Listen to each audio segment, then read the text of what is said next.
उत्तर प्रदेश। जरा सोचिए, ये नाम सुनते ही आपके मन में कोई डेवलपमेंट का चित्र नहीं बल्कि सियासी दाव पेच का चित्र नजर आएगा। मैं विक्रम बजाज फिर लेकर आया हूं आपके लिए खबरों के पीछे का रिसर्च और सच। वैसे यूपी में आजकल सपा ने मतलब कि अपनी सरदर्द पार्टी ने पूरे प्रदेश के नाक में दम करके रखा है। इस पार्टी में आजकल इतनी नौटंकी हो रही है कि बिग बॉस का घर भी इनके सामने फीका पड़ रहा है। मुख्यमंत्री झूठ बोल रहे हैं, मुख्यमंत्री झूठ बोल रहे हैं। जरा सोचिए, इस परिवार का खानदानी बिजनेस। मुलायम यादव खुद सांसद हैं, बेटा अखिलेश यादव मुख्यमंत्री है, अखिलेश की पत्नी डिंपल यादव सांसद हैं, भाई रामगोपाल यादव सांसद हैं, भतीजा धर्मेंद्र यादव सांसद है, भतीजा अक्षय प्रताप सांसद है, पोता तेज प्रताप सांसद है, भाई शिवपाल यादव कई विभागों के मंत्री बनाए दिए जाते हैं और फिर हटा दिए जाते हैं। पार्टी के अध्यक्ष भी हैं। 11 सदस्य तो चुनाव जीतकर अपनी अपनी मलाई काट रहे हैं। पर मजे की बात तो यह है कि यहां पिता पुत्र से, चाचा भतीजे से, भाई भाई से, भतीजा चाचा से, चाचा चाचा से, दोस्त दोस्त से, उफ, हर कोई एक दूसरे से झगड़ रहा है। मगर क्यों? दरअसल 5 सालों से सबने सत्ता की मलाई खूब खाई। अब चुनाव से पहले जमकर बवाल हो रही है कि आने वाले 5 सालों तक कौन कितनी मलाई खाएगा और कौन कितनी रबड़ी।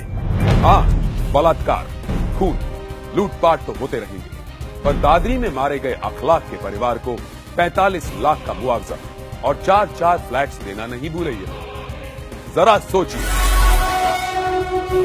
क्या उत्तर प्रदेश कोई नारियल है जिसमें मलाई निकालकर ये भाई भतीजे खाएं और बाद में उसे कहीं कूड़े में डाल दें? अरे हाँ, आजकल यूपी में इंटरनेशनल फ्लाइट्स तो काफी उतर रही हैं। अब तक यूपी के डेवलपमेंट के लिए तो कभी विदेश से एक्सपर्ट्स को नहीं बुलाया गया, पर अखिलेश जी का पब्लिसिटी कैंपेन करने के लिए अमेरिका से टीम आ रही है और 5000 करोड़ की पीआर कैंपेन्स किए जा रहे हैं खुद की पब्लिसिटी के लिए।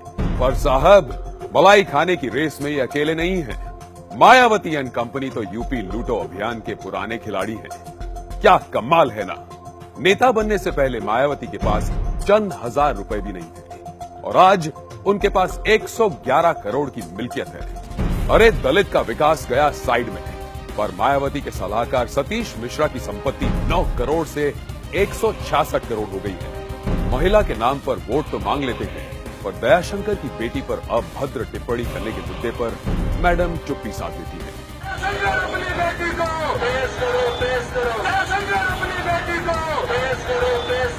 दलितों के नाम पर वोट तो बटोरती है, पर दलित नेता स्वामी प्रसाद मौर्य को बेइज्जत किया जाता है। जरा सोचिए, जिनके नाम पर टिकट बेचने के लिए करोड़ों लेने के आरोप लगे हैं, जन्मदिन पर जिन्हें 5 करोड़ की माला पहनाई जाती है, जिनकी एक जोड़ी सैंडल तक विमान में मुंबई से मंगाई जाती है, वो नेता की किसी भी तरह से नीयत है यूपी का भला करने की?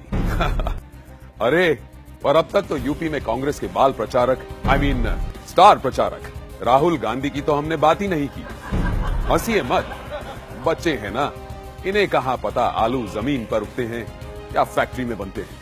अब आप कह रहे हो कि यहाँ आलू की फैक्ट्री लगवाओ, कि यहाँ आलू की फैक्ट्री लगवाओ, कि यहाँ आलू की फैक्ट्री लगवाओ। मैं किसान के लिए आलू की फैक्ट्री तो नहीं खोल सकता। वैसे इनकी गलती नहीं है। पीआर गुरु ने जो दिशा बताई उसी पर चल पड़े आदर्श बालक राहुल बाबा। जरा सोचिए, यूपी में जो अपनी खाट तक नहीं बचा पाए, वो अपनी सत्ता क्या बचाएंगे?